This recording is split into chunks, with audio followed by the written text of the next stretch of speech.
Enquiry చేసి court కూడా నీతి నిజాయితీకే అర్థం పడుతుంది. ఫోర్త్ ఎస్టేట్ కోర్టు కూడా నీతికి నిజాయితీకే ఓటేస్తుంది. కోర్టు కూడా నీతికి నిజాయితీకి దానికి చట్టానికి అనుకునే ఇది చేస్తుంది.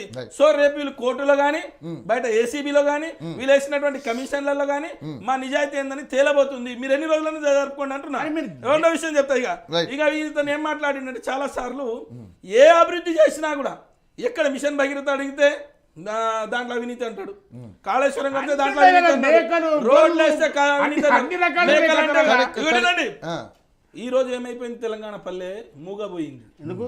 తెలంగాణ పల్లెలో గొర్రె లేదు, బర్రె లేదు, పాలు లేవు, పశువు లేవు, ఆవు లేదు, రైతు లేదు. ఈ భారతదేశంలో 71,000 కోట్ల రూపాయలు భారతదేశంలోనే రైతులకు ఇచ్చినటువంటి ఏకైక ముఖ్యమంత్రి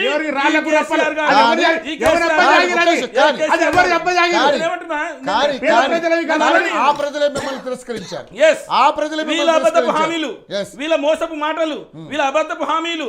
మేము వండి పల్లెంలో మీకు బంగారం కానుకలు ఇస్తామన్నారు వీళ్ళు. మీరు బంగారు పల్లెంలో సాక్షాత్ మీ ఇంటికి బంగారమే పంపిస్తామన్నారు. బిడ్డ ఉంటే బిడ్డ, కొడుకు ఉంటే కొడుకు, ఆడబిడ్డ ఉంటే కోడలు ఉంటే కోడలు, ముసలిది ఉంటే ముసలిది, అందరికి 2,500 ఇస్తామన్నారు. పంగనామం పెట్టిరా లేరా? పంగనామాలు పెట్టిరా లేదా? ఒక్క ఆడబిడ్డ కన్నా 2,500 ఇచ్చిర్రా? ఒక్క ముదుసలి కన్నా, ఒక్క అవ్వ కన్నా 4,000 పెన్షన్ ఇచ్చిర్రా? ఒక్కరికైనా ఈ రోజు 15,000 రూపాయల రైతు రుణమాఫీ వచ్చిందా? ఏవి రాలేదు. నేను అడిగితే ఏమంటారు, ఇంకా దిలీప్ అని ఏమంటారంటే ఇంకా 4 సంవత్సరాలు ఉంది, ఇంకా 4 సంవత్సరాలు మేము మెల్లగా ఇచ్చుకుంటాంలే, మేము ఇప్పుడు ఇస్తామన్నావా, మా పరిస్థితి బాగాలేదు కాబట్టి మెల్లగా ఇచ్చుకుంటాంలే అని మా దిలీప్ అని అంటాడు. నాకేం ఎలాంటి అభ్యంతరం లేదు. మీరు ఇప్పుడు తెలంగాణ రాష్ట్ర ముఖ్యమంత్రి గారు 3 లక్షల తులాల బంగారం అప్పయిండు తెలంగాణ ప్రజలకు. 3 లక్షల పెళ్లిలైనాయి. 3 లక్షల తులాల బంగారం ఎప్పుడు ఇస్తావు మిస్టర్ రేవంత్ రెడ్డి అని ప్రశ్నిస్తుంది తెలంగాణ సమాజం. 2, ఇంకో విషయం చెప్తున్నా, ఇది క్లియర్ గా చెప్తున్నా, బాగా వినాలి. భారతీయ జనతా పార్టీ నాయకులైనటువంటి కిషన్ రెడ్డి గారు, బండి సంజయ్ గారు, నేను ఒకటే విషయం చెప్తున్నా. రేవంత్ రెడ్డి ఇంటి కింద కొడంగల్లో, కొండారెడ్డిపల్లిలో, జూబ్లీ హిల్స్ లో, బంజారా హిల్స్ లో రేవంత్ రెడ్డి ఇంటి కింద ఖచ్చితంగా దేవుని ఆభరణాలు ఉన్నాయి, శివలింగాలు ఉన్నాయి. ఎప్పుడు తోముతారు, ఎప్పుడు తీస్తారు? అక్కడ లంచ బిందెలు కూడా ఉన్నాయి. నాకు అనుమానం ఉంది. అక్కడ దేవాలయాలు ఉండే, చిన్న అమ్మవారిని కూడా పూజించిర్రు. అక్కడ బ్రహ్మాండమైన శక్తి ఉండే, ఆ శక్తి ఖచ్చితంగా ఈ రోజు ఉంది. అందుకొరకే హైదరాబాద్ కి ఎప్పుడు కూడా భూకంపం రాలే, ఇప్పుడు వస్తా ఉంది అక్కడ ఇల్లు కట్టుకున్నందుకే. ఇదొకటి. మూడో విషయం చెప్తా. రాజు నేను ఏమంటున్నా అంటే, పాపం మా రేవంత్ రెడ్డి ఇంటి కింద పోయి లేకపోతే ఆయన ఏదో కొడంగల్లో పోయి తవే పని ఎక్కడ దోపుడు 7 లక్షల కోట్లే కదా ఫ్యామిలీ దగ్గర.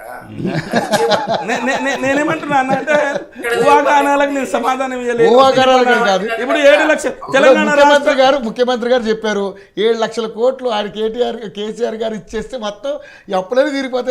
ఏమంటున్నామంటే కేంద్ర ప్రభుత్వంలో అధికారంలో 50 ఏళ్ల పాటు కాంగ్రెస్ అధికారంలో ఉన్నది. అందరు కూడా లెక్కలు ఊచలు పెట్టింది. జైల్లో ఉన్నటువంటి చరిత్ర కూడా కాంగ్రెస్ పార్టీ.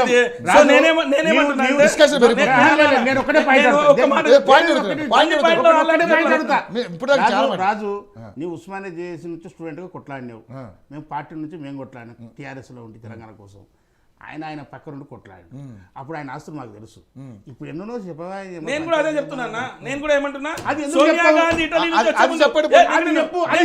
మేము సిద్ధం.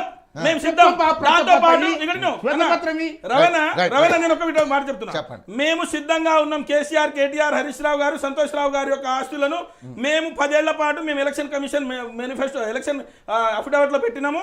అవే లెక్కలున్నాయి.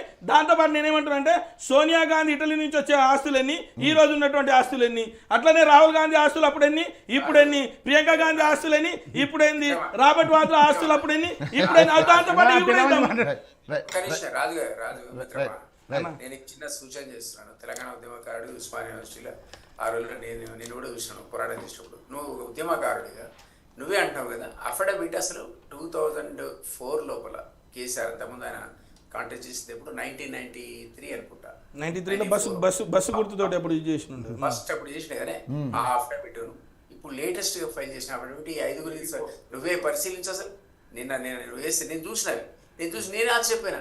అసలు క్రమంగా అది అది సార్ ఎంక్వైరీ చేయాల్సిన అవసరం లేదు సార్, పబ్లిక్ అందరూ తెలిసిపోతుంది కదా, దానికి ఎంక్వైరీ అదే అవసరం కదా లేదు.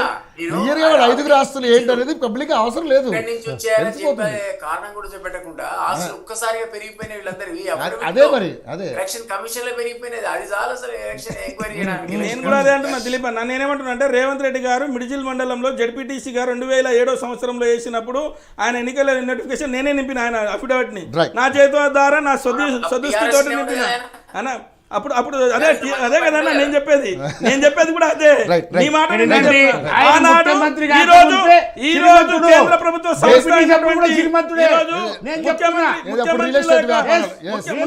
ముఖ్యమంత్రుల యొక్క ఆస్తులు రాసిర్రు. Right, ఈ రోజు right. ముఖ్యమంత్రి రాజు. 40 కోట్లు అయింది, రాజు. ఆ రోజు 60 లక్షలు చూపించారు. రాజు గారు ప్లీజ్ రైట్. ఇప్పుడు ఫైనల్గా మీరు ఈ దేనికైనా సిద్ధంగా ఉన్నానన్నప్పుడు కోర్టును ఆశ్రయించడం ఎంతవరకు కరెక్ట్ అనేది ఇక్కడ వాదన. భారత ప్రజాస్వామ్యంలో కోర్టుల సరే, యొక్క ఓకే, రైట్. కీలక మీ పాత్ర ప్రాసెస్ వహిస్తాయి. మీరు వెళ్తారు, ఓకే. కీలక పాత్ర వహిస్తాయి. ఏ తప్పు జరిగినా, ఏ అన్యాయం జరిగినా కోర్టుకి ఎక్కడం అనేది మాకు అన్యాయంగా అరికిస్తున్నారని చెప్పేసి కోర్టుకు పోతున్నాము. Yes, court yes. సరైన నిర్ణయం Right. తీసుకుంటుందని భావిస్తున్నాము. Right. ఒకవేళ నిర్ణయం తీసుకోకపోతే వాళ్ళు నిజంగా ఆ యొక్క ఆధారాలు మొత్తం ఉంటే కోర్టుకి ఇవ్వమని కోర్టు శిక్షిస్తుంది. రైట్ దానికి ఏముంది? రైట్ మీరు చెప్పండి ఫైనల్. రాజన్న మాట్లాడుతూ ఆ. మోడీ గారు అన్న చెప్పిండు తమ్ముడు చేస్తుండనంటే విషయం ఏంటంటే అటక్ నుంచి కటక్ వరకు, కటక్ నుంచి కాశీ వరకు మాకు పూర్తిగా విరుద్ధమైనటువంటి పార్టీ కాంగ్రెస్ పార్టీ. Yes, అందరూ డౌటే ఉంది. పూర్తి భారతదేశం మొత్తం మేము కొట్లాడే కాంగ్రెస్ పార్టీతో వ్యతిరేక భావాలు ఉన్నాయి కాబట్టి వాటితోనే కొట్లాడతాం. మాకు వాళ్ళతో స్నేహపూరితంగా పోవాల్సిన అవసరం లేదు, ఉండదు కూడా. Okay. ఇక విషయం ఏంటంటే మోడీ గారు వీరు ఈ 10 ఏళ్లలో వీరు ప్రభుత్వం చేసిండ్రు గొప్పగా మేము రోడ్లు వేసినాం, అవి వేసినాం, లైట్లు పెట్టినాము, గ్రామీణ ప్రాంతాన్ని డెవలప్ చేసినాం, అది అని గొప్ప చెప్పుకుంటున్న దాంట్లో 9,50,000 కోట్లు, అక్షరాల 9,50,000 కోట్లు అక్కడ కేంద్రం నుంచి ఇక్కడికి రావడం జరిగింది. ఆ 9,50,000 కోట్లు సపోర్ట్ జరిగింది కాబట్టి అభివృద్ధిలో ఒక భాగస్వామ్యం అయింది. రూపాయలే 2 రూపాయలే అంటే అది వేరే విషయం. అయితే విషయం ఎందుకు చెప్తున్నంటే ఈరోజు మోడీ గారిని మనము